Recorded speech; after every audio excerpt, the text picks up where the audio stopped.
Nama saya Angelik Irlani Oce dengan NIM 2003020066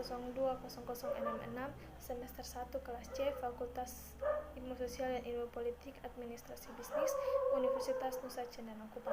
Kali ini saya akan membahas materi dari tugas Sosiologi Review buku ke-16 dengan judul buku Memperkenalkan Sosiologi Kritis, pengarang Amir Mirfakir, penerbit Kendall Hunt, tahun terbit 2013 dan jumlah halaman 435. Berikut adalah pembahasannya. Bab 1 tentang sosiologi, wacana dan filsafat publik. Sosiologi adalah studi ilmiah tentang struktur sosial dan hubungan serta perilaku manusia. Sains mengacu pada proses perkembangan teori yang diuji dan kemudian ditolak, dimodifikasi atau dipertahankan sampai dikembangkan lebih komprehensif. Sosiolog menguji teori-teori ini terhadap kasus-kasus empiris untuk menentukan apakah dan sejauh mana mereka masuk akal dan dapat diterapkan. Teori sosiologis atau paradigma adalah cara untuk memahami pengaruh kekuatan sosial pada individu sebagai anggota kelompok dan kategori sosial.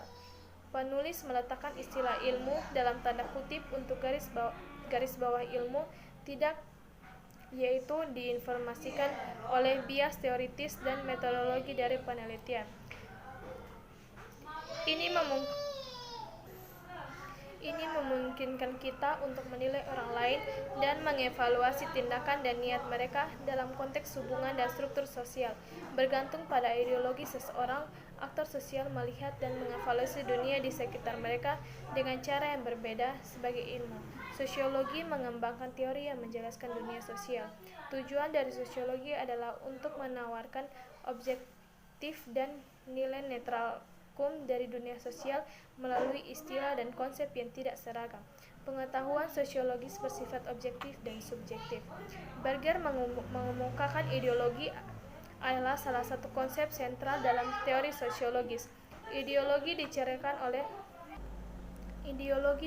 oleh selektivitas sebagai perilaku sosial yang pengalamannya berbeda karena misalnya hubungan kekeluargaan, nilai dan kepercayaan, tingkat pendapatan, tempat tinggal, dan pekerjaan. Kita cenderung melihat dunia dan masalah sosial dan menafsirkannya secara berbeda. Karena itu, kita cenderung mengabaikan bagaimana fenomena yang sama dipahami secara berbeda oleh orang lain yang interpretasinya didasarkan pada nilai dan perspektif yang berbeda. Artinya, kita tidak bisa melihat dan memahami dunia dari perspektif lain, meskipun kita semua memikirkan sendiri ideologi dan cara dalam memandang dunia dalam setiap masyarakat dan atau negara atau bangsa. Pandangan tertentu dianggap lebih penting dan dominan daripada yang lain. Pandangan dari ideologi kelompok dominan mempengaruhi cara kita memahami diri kita sendiri sebagai warga negara bangsa melalui kendali mereka atas produksi pengetahuan di media dan sekolah. Seperti yang dipertahankan oleh Berger, ideologi merasionalisme kepentingan beberapa kelompok di atas yang lain. Ini mempelajari masyarakat sebagai entitas yang berbeda di luar individu dan berdiri di atasnya atau objektivitas, misalnya dalam hal tingkat bunuh diri, perceraian, dan putus sekolah. Dan sebagai hal yang dihasilkan melalui tindakan individu atau subjektif, sosiolog menggunakan berbagai metode pengumpulan data seperti observasi, eksperimen, dan survei dengan memastikan tingkat objektivitas dan standar etika dan perilaku tertinggi yang ditetapkan oleh asosiasi profesional masing-masing. Sosiologi mempelajari faktor-faktor dan struktur serta periode sejarah yang telah menghasilkan awal dan kemajuan sebagai disiplin ilmu sosial dan pelembagaannya sebagai subjek akademik. Ide dan teori sosiologis juga telah dibentuk oleh proses sosial politik dan ekonomi yang sama yang pada awalnya menyebabkan kemunculannya selama abad ke-19 sebagai suatu disiplin dan perkembangannya sejak saat itu. Sosiologi telah dipengaruhi oleh perubahan struktural, ideologi, dan sejarah besar seperti industrialisasi, urbanisasi, revolusi ilmiah, revolusi publik, kapitalisme, nasionalisme, kolonialisme, postindustrialisme, feminisme, gerakan Gevraig, gerakan mahasiswa, gerakan hak-hak sipil, dan pasca kolonialisme. Proses dan perubahan ini sangat mempengaruhi 1. Bagaimana sosiolog mengkonseptualisasikan, berteori, dan menganalisis dunia. 2. Bagaimana aktor sosial bertindak dengan dunia. Dan 3. Bagaimana individu dan kelompok membanding mereka sendiri di dunia. Secara umum, sosiologi berkaitan dengan proses sosial dan struktur. Khususnya, 1. Bagaimana orang berinteraksi satu sama lain dalam konteks institusi sosial atau misalnya keluarga, dan organisasi misalnya pemerintah. 2. Bagaimana individu dipengaruhi oleh struktur sosial, misalnya ekonomi, dan bagaimana mereka juga mempengaruhi struktur sosial dan mengubah struktur masyarakat. Sosiologi terdiri dari subjek yang luas dan beragam, dan generalisasi sederhana tentangnya secara keseluruhan patut dipertanyakan. Sosiologi adalah bidang yang kontroversial, dan sosiolog telah mempelajari dan memeriksa hubungan kontroversial dan masalah yang kompleks. Ada banyak ketidaksepakatan di antara sosiolog dari tradisi teoritis yang berbeda tentang, misalnya, bagaimana masyarakat diatur dan bagaimana masyarakat mempengaruhi kehidupan individu. Beberapa sosiolog telah mengadopsi lensa ilmiah untuk menjelaskan kekuatan fundamental yang telah membentuk masyarakat manusia di masa lalu, sekarang, dan masa depan. Yang lain telah melihat periode waktu tertentu dan bertujuan untuk menafsirkan peristiwa sosial. Sosiolog mengkonseptualisasikan perubahan yang telah membentuk teori dan konsep sosiologis menjadi tradisional, modern, dan postmodern, faktor dan zaman sejarah, Turkmen, dan menegaskan sosiologi adalah disiplin agraris dan kapitalisme industri atau yang disebut dengan modernitas. Bab 2 berbicara tentang imajinasi sosiologi dan sosiolog kritis. Salah satu cara terbaik untuk mendapatkan teori sosiologis adalah dengan mempraktikannya dan menerapkan apa yang kita pelajari dalam aktivitas sehari-hari dan hubungan sosial. Penting untuk menjadi produsen teori dan praktisi sosiologi dapat kita praktikan melalui konsep imajinasi sosiologis. Imajinasi sosiologis menggabungkan teori dan praktik.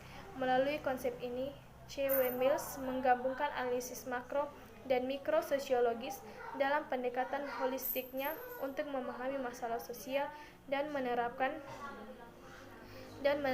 perubahan progresif dalam organisasi dan organisasi struktur sosial. Mills mendekati teori sosiologis dengan memperhatikan konsekuensi sosial daripada secara eksklusif berfokus pada kebenaran absolut mereka atau objektivitas. Mills membedakan antar tingkat makro masalah pribadi dan tingkat makro masalah publik dari struktur sosial dan analisisnya tentang masalah sosial politik dan ekonominya.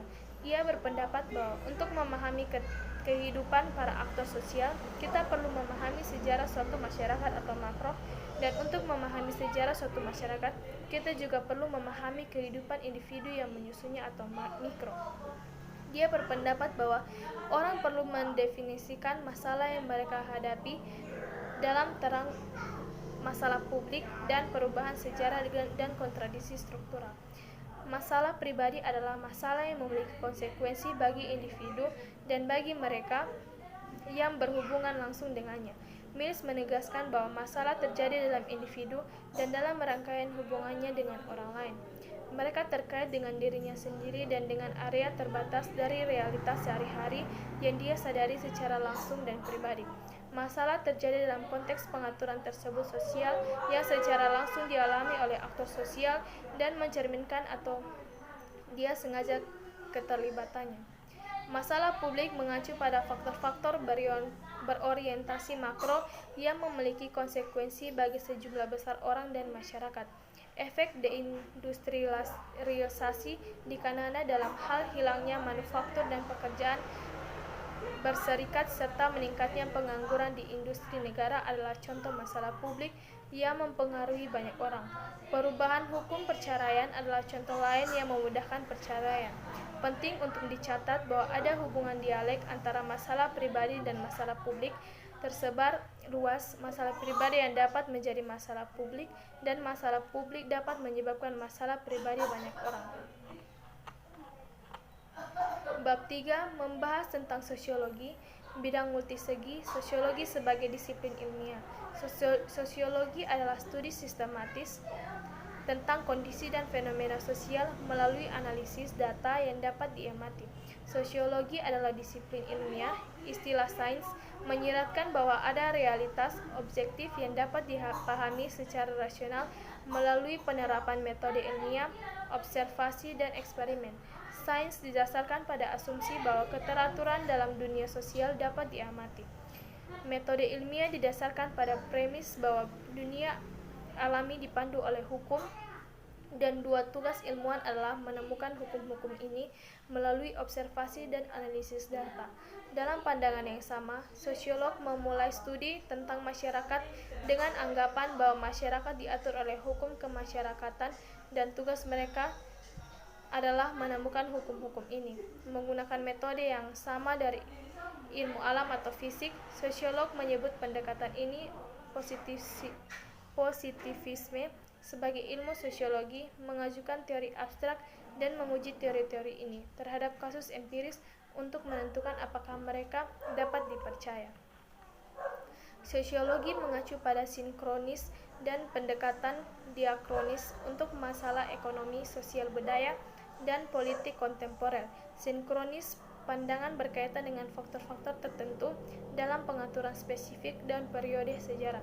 Misalnya, melalui pendekatan ini, sosiologis meneliti bagaimana pria dan wanita mengalami perceraian, menghadapi kecemasan, dilema, dan masalah yang terkait dengan perpisahan dan pasangannya. Diakronis pendekatan mengeksplorasi akar sejarah masyarakat kontemporer dan di mana mereka mungkin akan dalam waktu. Misalnya, sosiolog mempelajari konsekuensi perubahan teknologi tentang bagaimana pekerjaan diatur dan bagaimana orang mengalami pekerjaan. Sosiolog mengacu pada pola organisasi skala besar dan jangka panjang yang telah mapan, status, peran, nilai norma, lembaga sosial, kelompok dari dan isasi organ adalah contoh atau unsur struktur sosial. Elemen-elemen struktur sosial ini, selain budaya, memungkinkan orang-orang yang memiliki pengalaman berbeda untuk bertindak dengan cara yang dapat diprediksi dan untuk bekerja sama satu sama lain terlepas dari perbedaan mereka. Baik budaya dan struktur sosial mempengaruhi perilaku aktor manusia dalam berbagai cara dalam situasi sosial yang berbeda tergantung pada faktor-faktor seperti jenis kelamin, ras, dan etnis. Sejalan dengan itu, para pelaku sosial menyesuaikan perilakunya berdasarkan ekspektasi yang diberikan oleh orang lain dalam situasi sosial yang berbeda. Sekian dan terima kasih.